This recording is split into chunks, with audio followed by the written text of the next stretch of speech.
O que vou contar aconteceu comigo. Eu vi com meus próprios olhos e espero que entendam por que prefiro manter meu nome em sigilo. Moro em um pequeno povoado perto de Balsas, no Maranhão, um lugar onde as tradições e lendas ainda têm grande importância na vida das pessoas. Vou direto ao ponto. Isso aconteceu em 2012. A minha visão sobre mitos e lendas mudou completamente. Sempre achei que histórias de lobisomens, mula sem cabeça, saci pererê e tantas outras eram apenas para assustar crianças ou entreter nas noites de São João ou coisas do tipo. Mas o que vivi durante aquelas férias me provou que há coisas que vão muito além do que podemos compreender. Decidi passar uns dias de folga no sítio dos meus avós, que fica em um povoado próximo à cidade. Quando cheguei lá, já era tarde e o sol começava a desaparecer atrás do campo. Assim que atravessei a porta, meu avô me olhou sério e disse: "Se troque rápido. Hoje vamos caçar. Tem algo matando os meus animais e não vou deixar barato." Perguntei que tipo de animal ele achava que era, mas sua resposta foi mais uma ordem do que uma explicação. "Se troque logo. Não temos tempo a perder. Já vai escurecer." A atitude dele me deixou intrigado. Nos preparamos para a caçada. Com espingardas em mãos, nos posicionamos perto do curral onde meu avô criava os animais. Eu estava tomado por uma inquietação profunda por não saber com o que estávamos lidando. Tentando encontrar uma explicação lógica, perguntei se ele achava que poderia ser uma onça que tinha vindo da mata, mas meu avô, com um tom sério e sombrio, respondeu: "Se eu te contar, você não vai acreditar. Tu vai pensar que eu estou ficando doido." Não entendi exatamente o que ele quis dizer, mas assumi que ele estava apenas tentando me assustar, como já tinha feito outras vezes. As horas passaram. Era por volta das 10h30. Não havia sinal de nenhum animal, mas perto da meia-noite, o ar começou a se encher de um cheiro nauseante como carne podre. Meu avô ficou imediatamente alerta e disse: "Já chegou, prepare-se." O que vi em seguida me deixou completamente paralisado. Do outro lado do curral, no meio das sombras, surgiu uma figura que, à primeira vista, parecia um homem, mas não era. Media pelo menos 2 metros, estava coberta por uma pelagem negra e espessa, e seus olhos brilhavam com um tom vermelho intenso, como 2 carvões em brasa. Sem hesitar, aquela coisa foi direto para o galinheiro. Foi quando meu avô levantou a voz com uma força e coragem que eu nunca tinha visto nele. "Agora é tu e eu. Esperei muitos anos por isso. E agora vamos ver quem é o mais forte." Ao ouvir essas palavras, o medo tomou conta de mim de uma forma que eu não conseguia me mexer. Eu estava completamente congelado, sem saber o que fazer. A criatura parou e fixou os olhos no meu avô. Aqueles olhos vermelhos irradiavam uma maldade indescritível. Meu avô, sem hesitar, tentou se aproximar com a espingarda pronta, mas a criatura reagiu com uma rapidez sobre-humana, lançando-o para trás com um golpe brutal. Ele caiu de costas no chão, batendo com força. O rugido daquela coisa ecoou pela noite enquanto ela começava a avançar em direção ao meu avô. A cena era aterrorizante, e eu sabia que se eu não fizesse algo, ele o mataria. Aproveitando que a criatura me ignorava completamente, reuni coragem, levantei a minha arma e atirei direto em seu lado. Foram vários disparos consecutivos que acertaram o flanco da criatura, e ela soltou um uivo de dor. Enquanto ela cambaleava para trás, os uivos de dor congelaram meu sangue. Achei que tudo tinha terminado quando o vi cair no chão, mas estava errado. A criatura se levantou lentamente, como se as balas fossem apenas um pequeno incômodo. Ficou de pé bem na minha frente, e naquele momento eu soube que estava em perigo. Recuando apressado, tropecei e caí no chão, esperando pelo pior. De repente, uma voz familiar quebrou o silêncio. "Ei, volte amanhã para buscar o sal." Era a minha avó, que tinha saído de casa sem que percebêssemos. A besta virou a cabeça na direção dela, como se entendesse perfeitamente o que foi dito. Sem emitir mais nenhum som, virou-se e entrou na mata, deixando para trás o eco de seus uivos na escuridão. Aquela noite ninguém conseguiu dormir. O medo e a incerteza tomaram conta de nós enquanto os uivos continuavam ecoando à distância. Na manhã seguinte, ao amanhecer, um homem estranho chegou à casa. Era um viajante que parecia estar de passagem pela região, mas havia algo na presença dele que me deixava desconfiado. Minha avó saiu para atendê-lo e, ao abrir a porta, seu rosto demonstrou um espanto que eu nunca tinha visto antes. O homem não era um estranho para ela. Eu o reconheci como alguém que ela conhecera há muitos anos, ainda em seu povoado natal. Vim buscar o sal que me prometeram, disse aquele homem com uma voz grave, encarando com um olhar penetrante. Sem dizer uma palavra, a minha avó entrou rapidamente em casa e voltou com um pacote de sal. Ela entregou o pacote com as mãos tremendo. O homem pegou o sal, mas antes de ir embora, olhou para ela com os mesmos olhos vermelhos que eu tinha visto na criatura na noite anterior e disse: Dona Isabel, da próxima vez, não haverá sal que salve o seu marido. Sem esperar resposta, ele virou-se e desapareceu pela estrada. Meus avós já são falecidos, mas essa experiência ficou marcada na minha memória para sempre. Eles sempre me ensinaram que nem tudo o que se conta são lendas, e que algumas histórias escondem verdades muito mais sombrias do que podemos imaginar. Boa noite.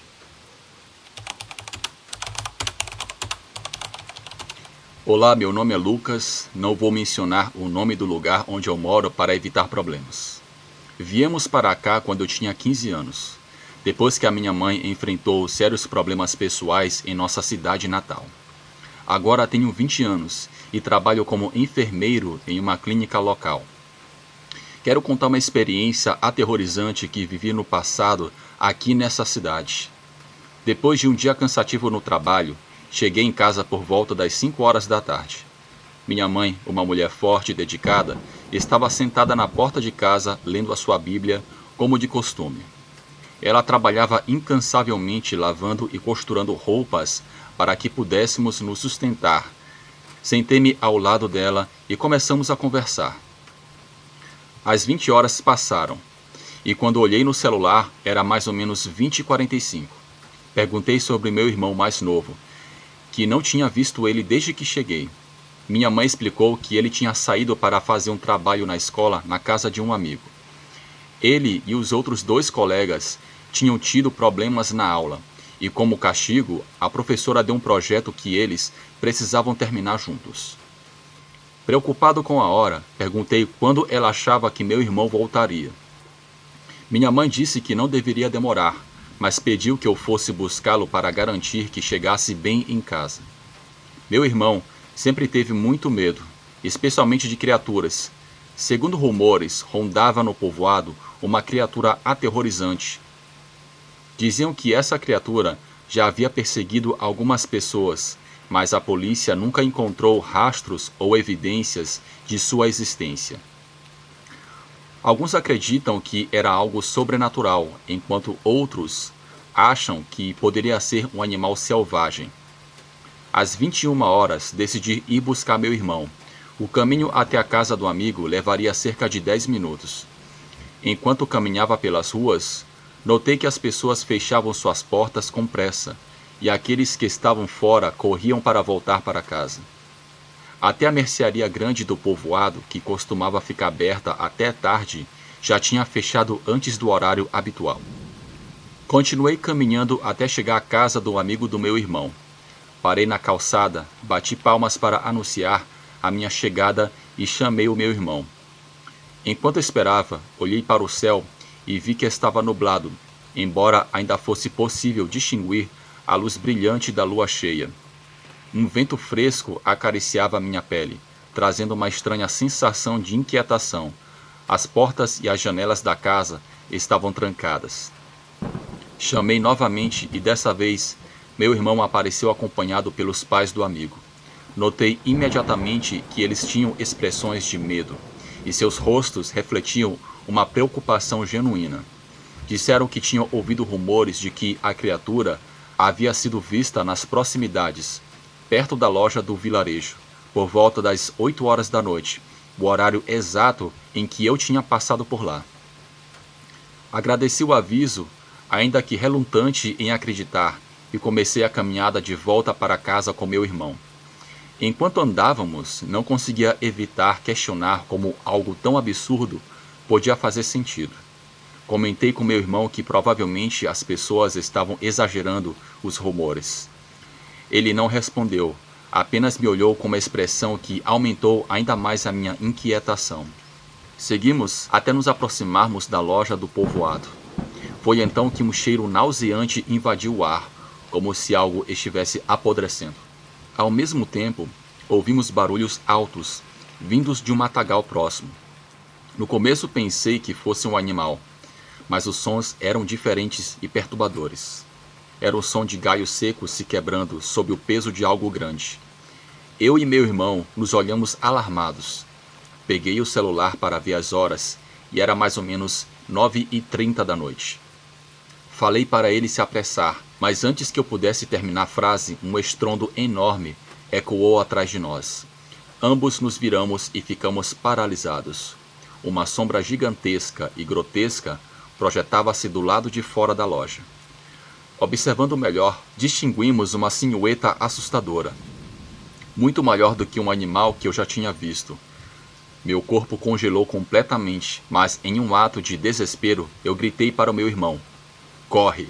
Começamos a correr o mais rápido que podíamos. Enquanto corríamos, ouvíamos a criatura nos perseguindo. Cada passo dela ressoava com força, como se um cavalo enorme e pesado estivesse correndo atrás da gente. O som das patas esmagando o chão era ensurdecedor. Meu irmão conseguiu virar a esquina e escapar, mas de repente senti um golpe brutal nas costas que me jogou no chão com força. Quando abri os olhos, vi aquela criatura em cima de mim. Era enorme, coberta por pelos escuros, com olhos amarelos brilhantes, como chamas. O cheiro que emanava dela era insuportável, uma mistura de ovo podre com carne estragada. Os dentes eram enormes e afiados, e o mais assustador era a sua postura. Apesar de estar sobre mim como um animal, a criatura logo se levantou ereta como um ser humano. Suas patas eram descomunais, e, enquanto permanecia ali, soltou um uivo ensurdecedor. Os dentes eram enormes e afiados. Aproveitei o momento para tentar me levantar e fugir, mas antes que eu pudesse escapar, senti outro golpe ainda mais forte nas costas. Dessa vez, o impacto me derrubou com mais violência. Ergui a cabeça com dificuldade e vi a criatura se aproximando. Não se movia como um animal, mas sim como uma pessoa, o que tornava tudo ainda mais aterrorizante. De repente, gritos começaram a surgir das casas próximas. "Lobisomem! Lobisomem!" Foi a última coisa que ouvi antes de perder a consciência. Quando acordei, estava no meu quarto. Ao meu redor, havia vários vizinhos e 2 policiais. Um deles estava sentado ao lado da minha cama, enquanto o outro permanecia de pé perto da porta. Ainda confuso, a minha primeira pergunta foi sobre meu irmão. Um dos policiais explicou que ele havia sido encontrado, atacado pela criatura no meio da rua. O que aconteceu em seguida foi um verdadeiro milagre. Alguns vizinhos armados com pedras e paus enfrentaram a besta, conseguindo afastá-la. Foi nesse momento que a polícia chegou e nos levou para casa. Minhas feridas, embora impressionantes, não eram graves. Tinha algumas contusões na cabeça e nas costas, mas nada que colocasse a minha vida em risco. Ainda assim, o trauma do ocorrido me deixou arrasado. O policial que estava ao meu lado pediu a minha declaração e aproveitei para perguntar diretamente: o que era aquilo? Ele me olhou com preocupação e me respondeu em voz baixa: "É melhor que você não saiba." Depois disso, ele e seu colega saíram do quarto. No dia seguinte, todo o povoado falava sobre isso. As histórias eram unânimes. A criatura era um lobisomem. Para mim, Não restavam dúvidas, embora a polícia jamais admitisse algo assim em um relatório oficial, eles sabiam exatamente o que tinha acontecido. Para a lei, lobisomens não existem, mas isso não muda a verdade. Desde aquela noite, nunca mais vi a criatura na cidade. No entanto, alguns vizinhos afirmam tê-la visto rondando os arredores em noites de lua cheia. Só peço a Deus que nunca mais me encontre com aquela coisa. Obrigado por ouvir o meu relato. Boa noite.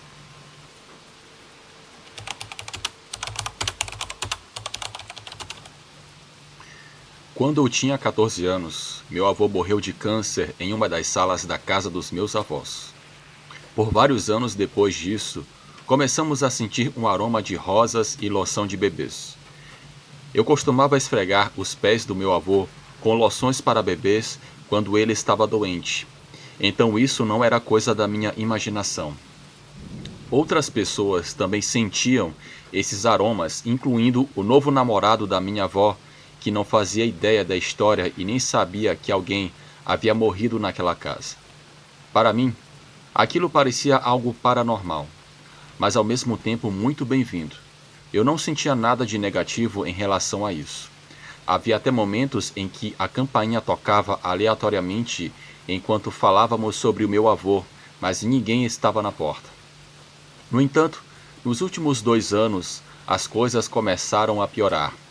Minha avó sofreu uma mudança drástica de personalidade. Ela, que antes era gentil e geralmente positiva, agora odeia o mundo, nunca sorri, é cruel com a maioria das pessoas e detesta qualquer menção ao nome do meu avô. Estou escrevendo isso agora porque há 2 semanas tivemos uma briga calorosa, durante a qual ela mencionou o nome do meu avô e declarou que estava muito feliz por ele ter falecido. Nem preciso dizer que decidi me mudar de casa. Voltei para a casa dos meus pais e assim que cheguei, senti como se o véu da hostilidade que pairava sobre mim tivesse sido removido. Mas o que quero contar aqui é o que levou a essa briga de 2 semanas atrás. Algo que me deixou com muito medo e cheia de ansiedade. Minha avó começou a comprar itens relacionados à feitiçaria e meditação. Sempre pensei na meditação como algo positivo, mas agora começo a questionar até onde ela levou isso. Sei por meio da minha mãe que minha avó já havia se aventurado na bruxaria durante a sua juventude, e coisas terríveis aconteceram naquela época, mas essa é outra história. Voltando ao presente, minha avó estava comprando cartas de tarô, pentagramas, livros de magia negra, velas, bonecas voodoo, cristais e outros itens que se encontram em lojas de feitiçarias. Ela também começou a usar roupas diferentes como casacos e vestidos góticos. Achei tudo isso muito esquisito, embora ela tenha rido e me garantido que era apenas por diversão. Certa noite, entre 10 e 11 horas, eu estava me sentindo muito mal com algumas coisas que estavam acontecendo na minha vida. Resolvi me sentar com ela na mesa para desabafar. Ela foi receptiva e perguntou se eu queria me sentir melhor e fazer meus problemas desaparecerem. Eu disse que sim. Então, eu a vi acender várias velas pequenas em zigue-zague e colocar um CD de meditação. A música parecia muito pacífica e eu segui a técnica dela, sem saber exatamente do que se tratava. Ela desligou todas as outras luzes, deixando apenas as velas acesas, e a sala ficou bastante escura. Ela me instruiu a me concentrar em uma das chamas e desejar que o espírito de alguém controlasse a minha energia. Escolhi uma chama que me chamou a atenção e foquei nela. Aos poucos era como se eu estivesse sendo hipnotizada. A chama era tudo em que eu me concentrava naquele momento. Naquele instante, o resto do universo desapareceu, e meu corpo inteiro parecia paralisado. Não havia noção de tempo ou espaço, apenas a intensidade daquela chama. Ela começou a tremer horizontalmente, ganhando força e tremeluzindo, cada vez mais rápido de um lado para o outro. A chama parecia estar fora de controle, crescendo e ficando mais alta. balançando em várias direções. Meu coração começou a disparar, mas eu não conseguia tirar os olhos dela. A única coisa que percebia além daquela chama era que as outras, na minha visão periférica, estavam pequenas e calmas. No entanto, a chama que eu observava tão atentamente agora estava em um espiral descontrolado, erguendo-se acima das outras. Naquele momento senti um medo, mas ainda assim não conseguia desviar o olhar. Eu sabia em minha mente que algo estava errado. Então, reuni toda a força que eu tinha e virei a cabeça bruscamente para o meu ombro direito. Foi nesse momento que a chama explodiu em um lampejo, iluminando o lado do meu rosto e preenchendo o quarto com uma intensidade assustadora. A minha avó imediatamente saiu de sua meditação, visivelmente surpresa com o ocorrido. Logo depois, tudo voltou ao normal. A chama retornou ao seu tamanho e calma original, igual às outras. "O que foi isso, minha véia?" perguntei. Ela não me respondeu. Apenas ligou a luz do teto, desligou o CD, apagou as velas e mudou completamente de assunto, mencionando algo sobre um problema no filtro da piscina. Eu decidi não insistir, mas após aquele incidente, comecei a me sentir ainda mais desconfortável com aquelas coisas estranhas que havia na casa. Tentei alertá-la dizendo que Deus não aprovava esse tipo de prática, mas ela me ignorou, alegando que tudo era apenas por diversão e que nada daquilo era material de feitiçaria séria. Foi então que as coisas realmente começaram a ficar esquisitas. Eu não conseguia mais sentir o cheiro das rosas e loção para bebês na sala de estar. A sensação de proteção e conforto que antes atribuía ao espírito do meu avô simplesmente desapareceu. Tentei conversar com ela sobre isso, mas parecia que toda vez que falávamos sobre ele, ela concentrava em aspectos negativos, quase com ódio. Sua personalidade havia mudado completamente. Coisas pequenas que antes não a incomodavam, agora a deixavam deprimida e desencadeavam explosões de raiva. Essas explosões eram frequentemente dirigidas a mim, já que eu era a única pessoa que vivia com ela, e também ao meu tio, que visitava ela de vez em quando. Sempre que o nome do meu avô era mencionado, ela suspirava com desgosto e seu humor azedava. Ela parou de sorrir e passou a falar de forma vulgar. Eu simplesmente não reconhecia mais aquela pessoa. Certa noite, enquanto estava no meu quarto sem conseguir dormir, senti a minha garganta muito seca. Decidi descer para beber um pouco de água. A minha avó costumava dormir no sofá da varanda, que chamávamos de sala de Flórida. No caminho de volta para as escadas, percebi que a TV ainda estava ligada. Então entrei na sala achando que ela estava acordada, mas ela estava dormindo profundamente. O ambiente estava absurdamente frio e vi que ela tinha apenas metade do corpo coberto, e me perguntei como ela não estava congelando. Isso me fez querer voltar para o meu quarto e me enfiar embaixo dos meus cobertores. No dia seguinte, quando desci as escadas, ela estava sentada em uma cadeira na cozinha. Acho que Mário me mordeu enquanto eu estava dormindo. Mário é um poodle, um dos 3 cães que ela tem. Os outros são a Abóbora e a Mel. Todos eles são dóceis e amigáveis. Olhei para o braço dela e disse: "Isso não é uma mordida de cachorro. Se fosse, estaria sangrando, e provavelmente ela teria ido ao hospital. Não estaria sentada à mesa da cozinha." Havia 2 fileiras de marcas de perfuração espalhadas por aproximadamente 7 centímetros. Eram hematomas, mas não pareciam marcas de dentes de cachorro. Pareciam mais estreitas, como se tivessem sido feitas por algo com uma agulha muito grossa. Ao redor de suas marcas havia sangue seco, indicando que sangraram por algum tempo. Mas acima do braço dela, notei alguns arranhões muito mais evidentes. Eram 4 arranhões dolorosos, com cerca de 13 a 15 centímetros de comprimento. Perguntei como aquilo aconteceu, mas ela disse que não faz ideia. Quando acordei, meu braço estava muito dolorido, então achei que talvez ele tenha caído do sofá enquanto eu dormia. explicou a minha avó. Surpreendentemente, o Mário, que talvez tivesse mordido a minha avó, e os outros cães não estavam na sala quando entrei naquela noite. Eu comentei isso com a minha avó. A abóbora estava dormindo embaixo da mesa da cozinha quando fui buscar água, enquanto o Mário e a Mel estavam no chão da sala.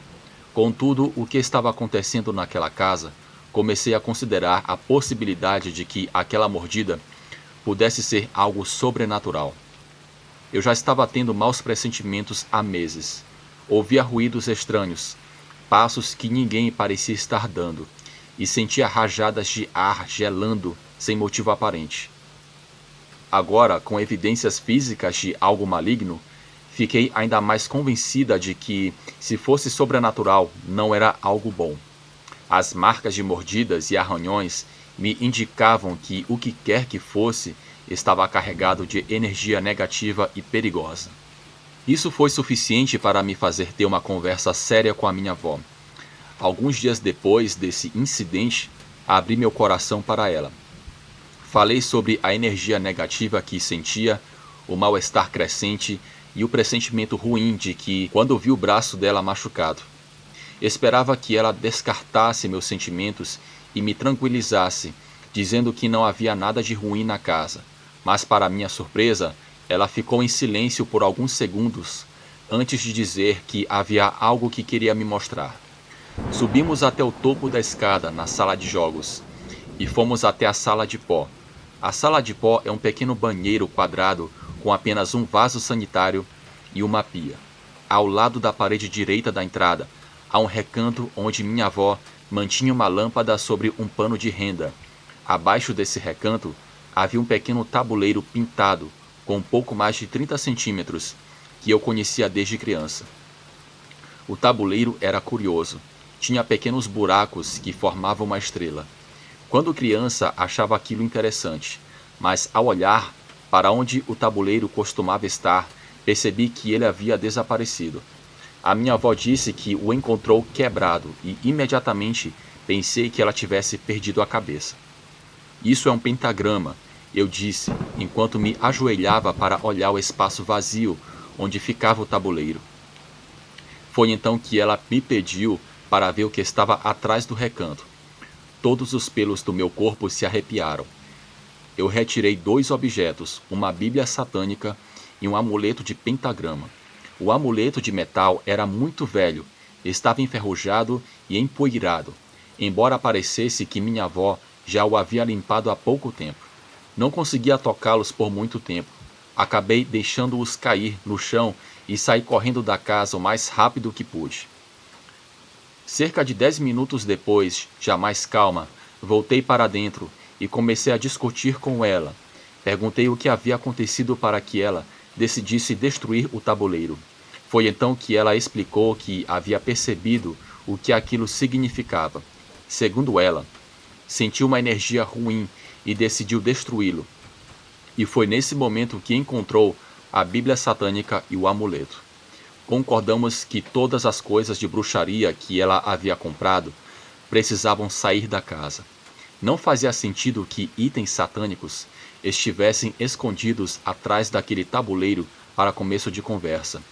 A ideia de que práticas ocultas poderiam ter acontecido ali no passado me deixou aterrorizada. Nos dias seguintes, a minha avó se livrou de tudo. Os itens de bruxaria que havia comprado e as coisas perturbadoras encontradas atrás do tabuleiro. Depois disso, tudo ficou mais tranquilo. Os barulhos estranhos, as vozes fracas, o som de um bebê chorando e os passos nos quartos, onde não havia ninguém, simplesmente desapareceram.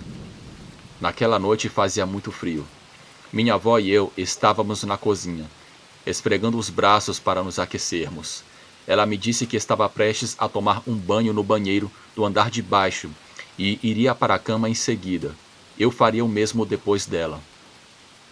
Eu estava exausta e apoiei a minha cabeça nos braços sobre a mesa para relaxar enquanto minha avó tomava banho.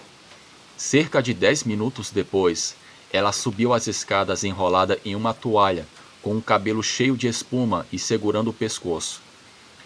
Algo tinha apertado sua garganta, e ela estava tendo dificuldades para respirar. Eu me levantei rapidamente e fui olhar o pescoço dela. Com certeza havia marcas vermelhas em forma de impressões digitais ao redor da garganta dela. Fiquei apavorada com a situação, mas ela, teimosa como sempre, insistiu que não podia simplesmente sair de sua casa.